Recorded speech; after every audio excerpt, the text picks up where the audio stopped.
एकादशी का दिन। क्या हुआ महाराज, क्या हुआ, क्या हुआ महाराज, क्या हुआ? अरे कुछ नहीं भैया, कई दिन से भूखे हैं, कुछ खाने को नहीं मिला, अगर खाने को मिले तो प्राण बचे, कुछ खाने को दो। बोले महाराज अब तो आज तो एकादशी है, आज क्या खाओगे? अरे बोले आप एकादशी नहीं रहते? अरे बोले भैया तुम जानते तो हो 5 साल तक बच्चा और 90 साल के बाद एकादशी न रहे तो उसे कोई दोष नहीं लगता, और हमारी आयु है 120 वर्ष, 25 वर्ष, 125 साल के हो गए हम, इतने बूढ़े बन के गए, 125 साल के हो गए, अब रहा नहीं जाता। 3 दिन से वैसे ही कुछ खाने को नहीं मिला, अभी अगर कुछ खाने को नहीं मिला तो हमारे प्राण निकल जाएंगे। नामदेव जी बोले तो और कितना जियोगे, और कितना जीने की इच्छा है?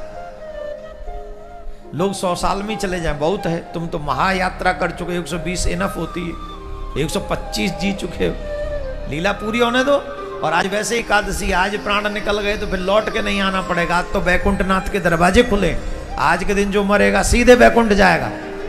अरे नहीं नाम भाई कुछ दो खाने को, तो बोले ठीक है हम अन्न तो नहीं देंगे, आप दूध ले लो, आप कुछ दही खा लो, आप कुछ फल फूल खा लो।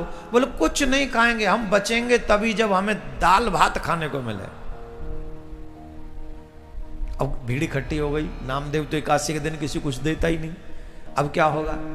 बोले महाराज देखो चाहे आपको कुछ भी हो, हम तो अन्न नहीं देंगे आपको, फल खाने फल ले लो, दूध ले लो, और जो चाहिए सो ले लो, पर अन्न नहीं देंगे। अरे हमारे प्राण निकल जाएंगे, हमारे प्राण निकल जाएंगे। बोले प्राण निकल जाएंगे, निकल जाने दो, तुम्हारे प्राण निकल जाओ, आज का दिन तो अच्छा है, बड़ा श्रेष्ठ एकादशी का दिन है, बहुत सुंदर दिन, पर तुम्हें तो अन्न नहीं देंगे। अब महाराज तो आए थे परीक्षा लेने को, धड़ाम से गिर पड़े, प्राण निकल गए, प्राण निकल गए महाराज ब्राह्मण देवता के हो। जैसे ही प्राण निकले गांव वाले इकट्ठे हो गए, अरे राम राम राम राम राम राम राम राम राम, इसको तो ब्रह्म हत्या लग गई एकादशी के दिन। देखो इस बूढ़े ब्राह्मण को, अरे दे देता भोजन, खाने कर लेता भोजन, क्या जाता? अरे बता बड़ा धर्मात्मा बन रहा, गांव वाले शुरू, दुनिया वाले तो ऐसे ही है ना, हर जगह पे खिंचाई करना प्रारंभ कर देते, कर दी शुरू। अरे राम राम राम राम, इसके द्वार पे ब्राह्मण मर गया, ब्राह्मण मर गया, ब्राह्मण मर गया, अब तो हमें से ब्रह्म दोष लग गया, अब कुएं से पानी नहीं भरेगा, हम तो जे अपने हुक्का पानी सब बनते रहा। नामदेव जी बोले जो प्रभु की इच्छा। फिर भी उन्होंने एकादशी का व्रत नहीं छोड़ा, एकादशी का व्रत किया, और व्रत करने के बाद सुबह पारायण किया, और पारायण करने के बाद अपनी पत्नी से बोले देवी देखो ब्रह्म हत्या लग गई, गांव वालों ने हमको छोड़ दिया, अब हमको जो है अग्नि में प्रवेश करना होगा। क्यों? क्योंकि ब्रह्म हत्या ये कोई साधारण दोष नहीं है, तो अब हम इस शरीर को रख के करेंगे क्या? ब्राह्मण देव को चिता में बैठा लेंगे और इन्हीं के साथ हम भी समा जाएंगे। तो देवी बोली मैं भी आप ही के संग समाऊंगी, बच्चा बोला मैं भी आप ही के साथ अग्नि में प्रवेश करूंगा। देखो धर्म निष्ठा, इसको कहते हैं निष्ठा। और हमारी निष्ठा तो क्षणे निष्ठा क्षणे पुष्टा, रुष्टा निष्ठा पुष्टा पुष्टा क्षणे क्षणे। एक क्षण में रुष्ट हो जाए, एक क्षण में पुष्ट हो जाए, एक क्षण में निष्ठा हो जाए, और एक क्षण में अनिष्ठा हो जाए। हमारी कोई निष्ठा की वैल्यू नहीं, पता ही नहीं कब होगी और कब निकल जाएगी। ये ठीक नहीं है। अपने इष्ट में सच्ची निष्ठा रखो, अपने गुरु मंत्र में सच्ची निष्ठा रखो, अपने गुरु वाक्य में सच्ची निष्ठा रखो। अगर सच्ची निष्ठा है तो तुम्हें भगवान को ढूंढने नहीं जाना पड़ेगा, भगवान तुम्हें ढूंढते हुए यहां पहुंच जाएंगे। यहां ढूंढते हुए तुम्हें पहुंचे भगवान, तुम्हें नहीं ढूंढने जाना, तुम नहीं जाओगे ढूंढने, भगवान ढूंढने आएंगे तुम्हें। अब तो महाराज सब गांव वाले देख रहे थे, चिता में जाएगा, ये भी समाएगा, सब लोग पहुंच गए।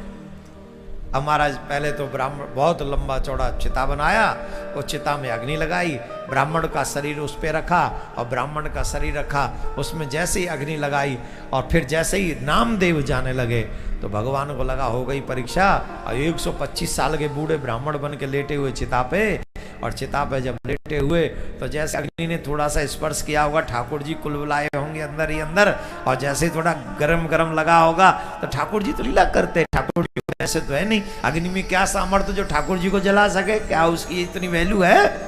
न वायु उड़ा सकती, न अग्नि जला सकता, न जल डुबा सकता, ये ठाकुर जी की लीला, उसी का सामर्थ्य पाके तो ये सब शक्तियां इनमें हैं। तो जैसे ही थोड़ा सा हल्की अग्नि का अनुभव हुआ तो ठाकुर जी खड़े हो गए, उस बूढ़े शरीर में, ब्राह्मण के में जो ठाकुर जी थे, वो थोड़ी सी हलचल हुई, और हलचल हुई तो देखा चारों तरफ अग्नि है, तो उसमें से वो खड़े होके बाहर निकले और देखा नामदेव भी बैठे हुए, जट नामदेव को भी अग्नि से खींच लिया। और ये दृश्य पूरा गांव देख रहा था, पूरे गांव ने देखा कि बूढ़ा ब्राह्मण अग्नि में से निकल आया, और बूढ़े ब्राह्मण ने नामदेव जी को अपने अंक लगा लिया, अंक भर लिया, हृदय से लगा लिया, और कहने लगे हम तुम्हारी एकादशी की निष्ठा की परीक्षा करने आए थे, आज बहुत प्रसन्न हो गए तुम्हारी ऐसी निष्ठा को देख। आज व्यक्ति धर्मात्मा नहीं है, धर्मात्मा होने का नाटक करता है, और नाटक करने से बात बनेगी नहीं, धर्मात्मा बनने से ही बात बनेगी, नाटक करने से नहीं। दुनिया तुम्हें धर्मात्मा मान लेगी, पर तुम परमात्मा को कैसे कहोगे कि तुम धर्मात्मा हो? क्योंकि परमात्मा तो सब जानता है। दुनिया जाने तुम्हें धर्मात्मा, माने धर्मात्मा, इससे कोई लेना देना नहीं है, पर मेरा ठाकुर जी पहचान ले कि तू सच्चा धर्मात्मा है, बात इसी से बनने वाली है।